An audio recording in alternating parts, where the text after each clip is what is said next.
Šodien 4. adventa sveci esam iedeguši. Adventa vainags ir pilns, vairāk sveču nav. 5. nav paredzēta. Adventa laika noslēgums. Noslēdzās gaidīšanas laiks. Kas tad ir pēc gaidīšanas laika? Nāk tas, ko mēs gaidījām taču, vai ne? Kristus atnākšanas svētki. Pats Dievs ienāk šajā pasaulē caur Jēzu Kristu. Un es domāju par to, kādi vareni svētki tie būs visiem ticīgiem, tad, kad Kristus nāks atkal visā savā godībā ar saviem eņģeļiem, savā varenības spēkā, kad viņš nāks otrais šajā pasaulē. Nevairs tur ganiņiem Betlēmē, kur teica, jā, gods Dievam augstībā un cilvēkiem labs prāts, pasaulē ir iestājies žēlstības laiks, bet kad viņš nāks ar savas varenības eņģeļiem, lai savus ļaudis vestu godībā, bezgalīgā, kas neviens cilvēks prātā nav nācis, ko neviens cilvēks nav redzējis, ko mēs nespējam iedomāties un aptvert, tādu godības un žēlstības bagātību, ko Dievs ir sagatavojis tiem, kas uz viņu tic. Tikai viens jautājums, vai tu un es, vai mēs būsim starp tiem, kuriem Kristus otrā atnākšana būs svētki? Ir jau labi tagad Ziemassvētku laiks, Ziemassvētki, svētki, eglītes, dāvaniņas, mēs tā kā gaidām, viss ok. Bet tad, kad Kristus nāks otrais, vai šie svētki, kuri atgādina gadu no gada visai pasaulē, atgādina to, ka Dievs vienreiz ienāk šajā pasaulē, lai ievestu un atklātu žēlstības laiku, un nāks otrais, kad žēlstības laiks būs aizslēgts, noslēdzies. Kā mums dzīvot šajā laikā, kad mēs gaidām Kristus otro atnākšanu, kad mēs gatavojamies to, kad visi pasaules notikumi liecina par to. Viss tas, kas notiek, ko mēs lasām ziņu lapās, to, ko mēs redzam apkārtnē, tas, kas notiek šodien pasaulē, un daudz cilvēku saka ārprāts, kas notiek, daudz saka briesmas, kas notiek, tas viss ir aprakstīts Dieva grāmatā Bībelē, un viss ir pastāstīts jau iepriekš, jau 1000 gadu iepriekš tas viss ir atklāts. Praviešiem Dieva gars to ir atklājis. Un viņš saka, vai jūs tiešām neredziet? Skatieties uz notikumiem. Šie visi notikumi apliecina to. Kā mums dzīvot šajā laikā? Kā mums dzīvot, lai mēs būtu starp tiem, kuriem šie Kristus atnākšanas svētki būs svētki? Nevis mūsu atstumšanas un bēdu dienu, kad mēs klauvēsim pie aizslēgtām durvīm, kā mēs lasījām šai Jēzus līdzībā. Un Dieva vārds mums šodien atgādina.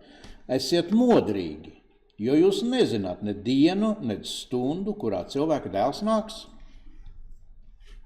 Mēs šajā adventa laikā, kad lūkojamies uz šīm 4 svecēm, domājam kādu tematisku mūsu dzīves veidošanas mērķi, nodomu, plānu, tā varētu sacīt. Un ja mēs atceramies, tad 1. svece bija lasīt Dieva vārdu, 2. svece bija lūgt Dievu, 3. svece tuvoties Dievam un 4. svece darboties un iegūšanu Dievu. Šīs ir tās lietas, kuras Bībele, kuras Dieva vārds mums māca kā ticīgiem ļaudīm, kā mums jādzīvo šajā pasaulē. Un šodien, kad mēs esam iedeguši 4. sveci, mēs domāsim par darbošanos, par kalpošanu un par darbiem. Vēstulē romiešiem apostols Pāvils saka 3. nodaļas 20. pantā, viņš saka, ar bauslības darbiem neviens cilvēks nevar kļūt taisnots.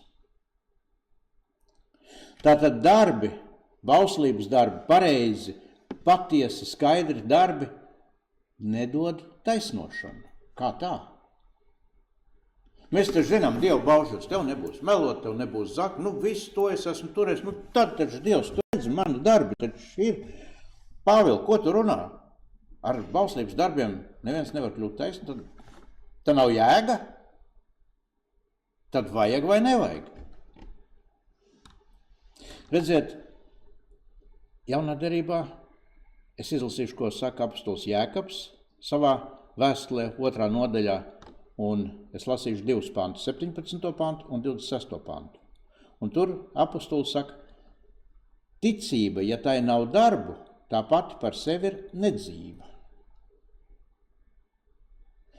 Un 2. pantā viņš saka, līdzīgi kā miesa bez gara ir nedzīva, tāpat arī nedzīva ir ticība bez darbiem.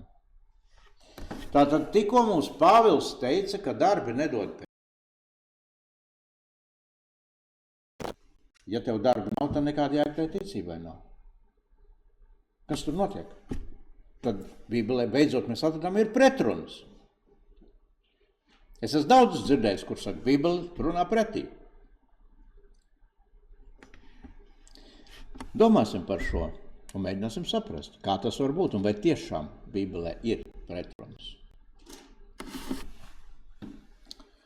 Mēs lasām par darbiem, par kuriem Jēzus saka, šai pašā nodaļā, kur mēs šodien lasījām Mateja evaņģēlijā, mēs lasījām par Dievu valstību, kas līdzīgi jaunavām, kuras tika izaicinātas sagaidīt līgavaini. Un 5 bija gudras un otram 5 pietrūka gudrības. Viņas kaut ko nepaņēma sev līdzi, viņas nepaņēma rezervi līdzi, lai varētu šo gaidīšanas laiku palikt nomodā. Un patiesībā mēs lasām, ka viņas visas iesnaudās. Bet tajā brīdī, kad tika modināts, tad vienam kaut kas pietika un otrām kaut kas pietrūka. Un tad, ja mēs domājam, starp kurām es esmu, vai es esmu tas, kuram pietiks eļļa tajā brīdī, kad atskanēs šī balss. Līgavains nāk, Kristus nākšana ir klāt. Adventa laiks ir beidzies, pasaules lielais adventa laiks, globālais ir beidzies, Kristus nāk. Un tad Jēzus saka tālāk otru līdzību, un es izlasīšu no 25. nodaļas 42. līdz 45. pantam. Jēzus saka, es biju izsalcis, un jūs neesat man paēdinājuši. Es biju izslapts, un jūs neesat man dziedinājuši. Es biju svešinieks, un jūs neesat man uzņēmuši. Es biju pliks, un jūs neesat man apģērbuši. Es biju slims un cietumā, un jūs neesat man apmeklējuši. Un tie viņam atbildēs un sacīs, kungs, kad tad mēs tevi redzējām izsalkuši vai izslāpuši, vai svešinieku, vai pliku, vai cietumā, un neesam tev kalpojuši? Kad tad tas ir bijis? Un tad viņš tiem atbildēs un sacīs. Es jums saku, ko jūs neesat darījuši vienam no šiem vismazākajiem, to jūs arī man neesat darījuši. To saka Dieva vārds. Un tad mēģinot saprast, kas notiek, vai mēs esam starp tiem, kuri darbi ir tie, kuri ved mūs tuvāk Kristum, vai mūsu darbi ir nevajadzīgi un nederīgi. Vēstulē Romiešiem Pāvils saka, kad jūs no žēlastības esat pestīti. Un ja no žēlastības, tad vairs ne no darbiem, jo žēlastība jau neprasa neko padarīt. Žēlastība, kas tiek dota, viņi ir.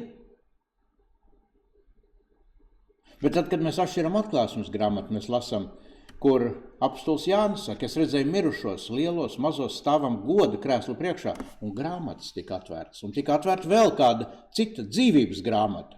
Un mirušie tika tiesāti pēc tā, kas rakstīts grāmatās pēc viņu darbiem.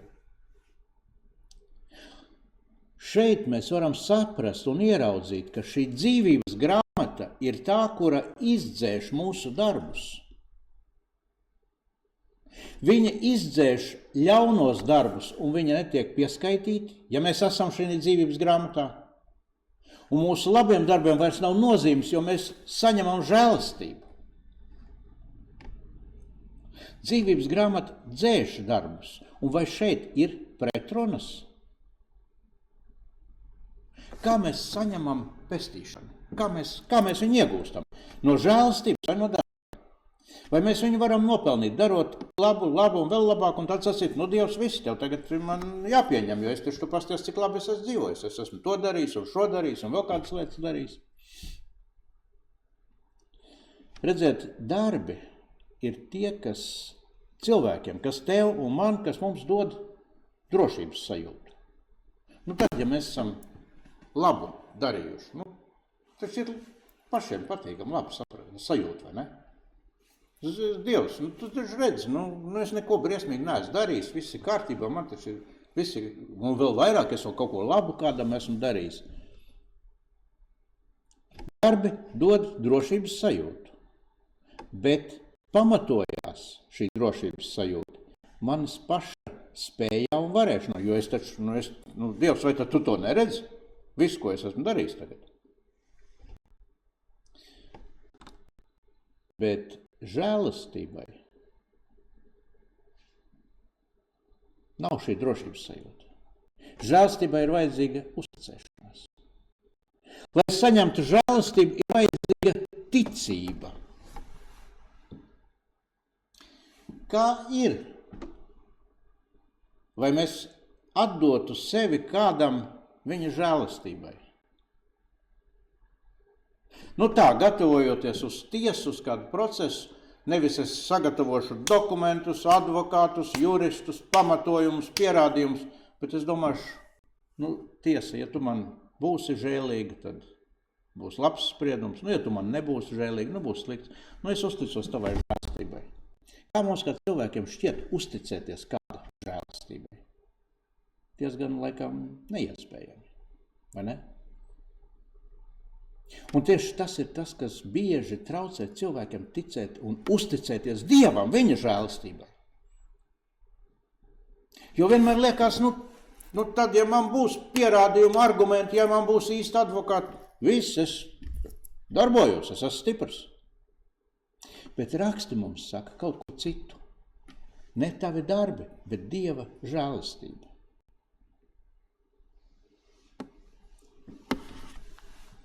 Parasti jau mēs žēlastībai uzticamies tikai tad, kad vairs citu iespēju nav. Tad, kad es esmu izsmēlis visu to, kas man ir visā manā bagāžā, un tad es vairs neko nespēju. Dievs, man atliek tikai uz tavu žēlastību tagad.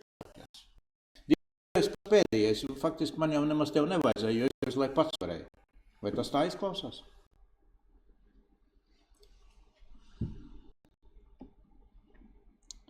Un parasti tikai tad, kad vairs nav citu iespēju, tad cilvēks sāk censties darīt pareizos darbus.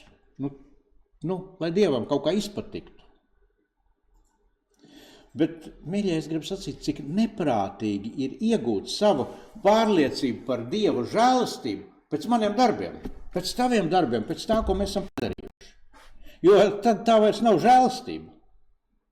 Tad, ja es kaut ko saņemu par savu darbu, tā ir vienkārši samaksa. Tad tur nav žēlastība. Žēlastību nevar nopelnīt. Un te mēs tagad esam pie tās mūsu tēmas šobrīd, varētu teikt, par darbošanos un par kalpošanu un darbiem.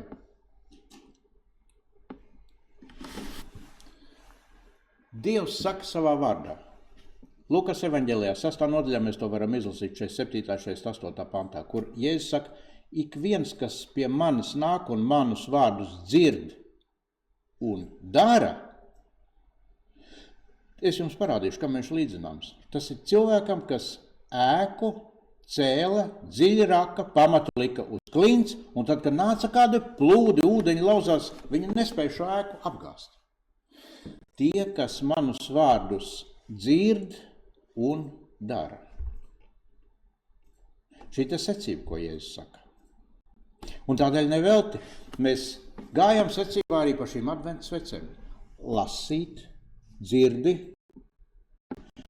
lūgt, pārdomāt, tuvoties Dievam, saprast. Dievs, varbūt es nepareizi sapratis, izklausījis, pasaki man. Un tad darīt, kas mums vārds dzird un dara. Un lielākā gudrība ir darīt to, ko mēs esam saņēmuši no tā kunga. Un darīt tad, kad esam saņēmuši no tā kunga. Jēzus runāja par darbiem. Un interesanti, viņš saka, mēs varam lasīt evaņģēlijos, kur viņš saka veco dienu. Viņš atraitni bija Izraēlas zemē Elijas dienās.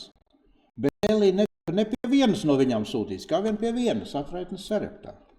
Viņš saka, daudz spitālīgo bija Izraēlas zemē, praviešu Elijas laikā.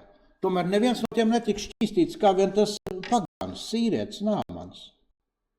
Kāpēc tā? Tik daudzi bija tikai kāds. Bet mēs varētu turpināt šo uzskaitījumu, ko Jēzus teica mācekļiem. Kad Jēzus laikā daudzi bija pie Betesdas dīķa slimie, bet tikai viens tika dziedināts. Daudzi bija akli, Tikai daži tika dziedināti. Daudzi bija spitālīgi, tikai kāds tika dziedināts no viņiem. Kāpēc tā? Kāpēc ne visi?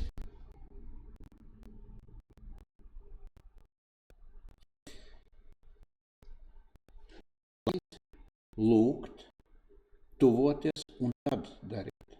Un Jēzus darīja. Viņš klausījās, ko Tēvs saka. Viņš ar Tēvu pārējās Tēvu, un tad darīja to, ko Tēvs saka. Un Tēvs neteica visus, viņš teica to, un tādēļ bija tikai daži, kuri tika dziedināti. Darbi nav līdzeklis. Darbi ir rezultāts. Nu tā tam būtu jābūt. Mūsu darbi būtu jābūt kā rezultātam tam, ko mēs esam ticējuši, dzīvojuši, izlasījuši, sapratuši, runājuši ar Dievu, un tad nāk mūsu darbi. Darbi, kas ir darīti bez dzīves ticībā. Es gribu salīdzināt ar tādu sporta veidu. Jēzus runāja par zvejošanu, par makšķerēšanu, daudz līdzības sacīja, un šis arī tas sporta veids ir kastings. Esat dzirdējuši tādu vai nē, es nezinu. Tas ir sporta veids, kad spinningu, pļavā spinningo. Ne upē, bet pļavā. Nu, nav ācis galā tam vizulim laikam, un tad met spinningu, kurš var precīzi trāpīt, tur mērķi, kaut kādu vairāk mērķi, tur apaļos mērķos un tālumā mest un precīzāk, nu, tur, kā tur viss notiek. Spinningošana pļavā. Un es gribu sacīt, ka darbi, kas ir darīti bez ticības, bez dzīves ticībā, ir šī spinningošana pļavā. Tu vari cik gribi mest spinningu to auklu un viss, kas tev tur ir, bet zivis nebūs. Tu nedabūsi nevienu zivi, var cik gribi tur mētāt to spinningu. Nekas nenotiks. Rīki ir, bet zivju nav. Darbi, kas darīti bez ticības, ir līdzīgi šādu veidu spinningošanu. Un svarīgais jautājums šeit ir mērķi, darbu mērķi, ko mēs darām. Varbūt ir kāda cita lieta. Ja es redzu, ka tu nāc no un nes kādu zivi, bet tev nav nekādu rīku, nu tad droši vien tu neesi viņu izmakterējis to zivi, tu viņu esi nopircis. Nu, tirgu, varbūt tu no tirgus nāc. Ja darbi, kas tiek darīti ticībā, un viņu mērķis ir mūsu paklausība Dievam, darīt Dievu prātu un darīt to, ko Dievs mums saka, ja tas ir mūsu mērķis, lai mēs viņu iepriecinātu. Tad mēs makšķerējam ķerot zivi. Ja mūsu darbi ir darīti bez ticības, tad rezultāts ļoti bieži būs pasaules atzinība. Pasaules acīs pasties, cik daudz viņš tur ir palīdzējis, un tur tādus darbus darījis, un paciņas, un drēbes, un ko vēl dalījis tiem, kam pietrūkst. Bet ja viņi nebūs no tā kunga nākuši mūsu sirdī, tad tas būs tikai tāda spinningošana pļavā.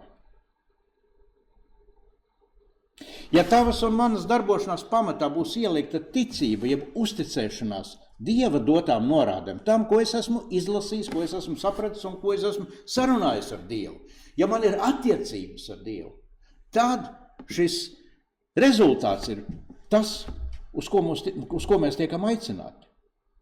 Bet šī darbošanās vienmēr tiks svētīta gan, es gribu sacīt, nevienmēr cilvēkiem redzamā un saprotamā veidā. Jo pasaule nesapratīs tos darbus, kas tiek darīti ticībā un paļaujoties uz Dievu. Mums nevajag nemaz meklēt tālu piemērus. Mēs zinām, ka Dievs ienāca šajā pasaulē Jēzus Kristus personā, lai izglābtu pasauli. Ko pasauli izdarīja ar viņu? Mēs zinām, krusts.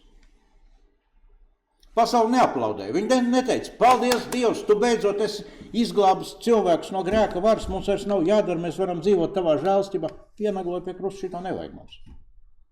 Tieši tāpat tās būs tad, ja tu darīsi tos darbus, kas tev nāk no Dieva gara, Pasaule nevienmēr viņus sapratīs un aplaudēs.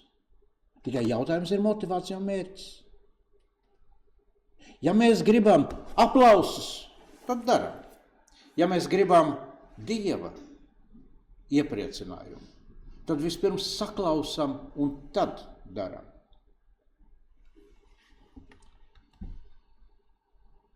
Samuela grāmatā ir rakstīt vārdu. Tas kungs ir Dievs visu zinātājs. Viņš sver darbus. Dievs izsver. Dievs redz mūsu patieso motivāciju. Un ja tas, ko tu dari, var iepriecināt viņu, tad tas nāk no viņa. Un ja es nezinu, vai tas, ko es daru, iepriecinās Dievu šajā brīdī, tad visdrīzāk tas nāk no manis paša. Un tādēļ šajās 4 adventas svētdienās mēs cenšamies saprast šo pareizo secību. Lai tajā brīdī, kad šīs pasaules tumšajā naktī atskanēs sauciens, redzi, līgavainis nāk, izajiet viņam pretī, lai tad mums nebūtu jāmeklē, kur ņemt Dieva žēlstības eļu saviem lukturiem. Jo neglābs mūsu labie darbi, kas darīti pašu spēkā un cilvēku vērtējumam. Tie neglābs. Mēs zinām šos vārdus, kur Mateja evaņģēlijā rakstīti, kur Jēzus saka, ne ik katrs, kas uz mani saka, kungs, kungs, bet tas, kas dara man debes tēva prātu, tas ieies Dieva valstībā. Jēzus saka, daudz uz mani sacīs tajā dienā, kungs, vai mēs tavā vārdā neesam nākošas lietas sludinājuši, vai mēs tavā vārdā neesam vēlnus izdzinuši, vai mēs tavā vārdā neesam daudz brīnums darījuši. Un tad es tiem apliecināšu un sacīšu, es jūs nekad neesmu pazinis. Ejiet nos no manis jūs, ļauna darītāji. Jēzu, mēs taču tavā vārdā darījām, un tu saki ļauna darītāji. Tie ir Jēzus vārdi, to saka Bībele. Es jūs nekad neesmu pazinis. Ja tu dari darbus nepazīstot Jēzu, tad steidzies pie viņa iepazīties. Sāc, lasi Bībeli, lūdz, atklāja viņu savai dzīvei. Un iepazīsties, lai tu dzirdētu no viņa un zinātu, ko darīt. Ja mēs būsim pazīstami mūsu pestītājiem, tad mēs saņemsim pestīšanu. Ja mēs būsim pazīstami un dzīvosim ar to, ko viņš liek mūsu sirdī, darīsim tos darbus, kurus saņemam no tā kunga, tad mēs varam būt droši, ka uzticoties viņam, tajā brīdī, kad nāks Kristus, kad lielais pasaules adventa laiks būs beidzies, kad pēdējā adventa svece būs nodzesut šajā pasaulē, kad Kristus nāks savā godībā, tad mēs dzirdēsim no viņa, labi tu godīgais un uzticīgais kalps. Tu esi bijis uzticīgs par mazumu, bet es tev iecelšu par daudzumu. Ieej savu kungu priekā. Dzīvosim tā un centīsimies darīt to, ko mēs saņemam no tā kunga. Un ja mēs nesaņemam, tad mācīsimies saņemt, atvērsim savu sirdi, prātu, domas, un to mēs varam iegūt tikai tad, ja mēs lasam Dievu vārdu, ja mēs lūdzam Dievu, ja mēs pārdomājam un tuvojamies viņam, un tikai tad daram tos darbus, ko no viņa saņem. Tas kungs, lai mūs svētī mūsu darbībā, kalpošanā, tajos darbos, ko mēs cenšamies darīt. Tas kungs būs ar mums, ja mēs darīsim to, ko dzirdam no viņa. Āmen.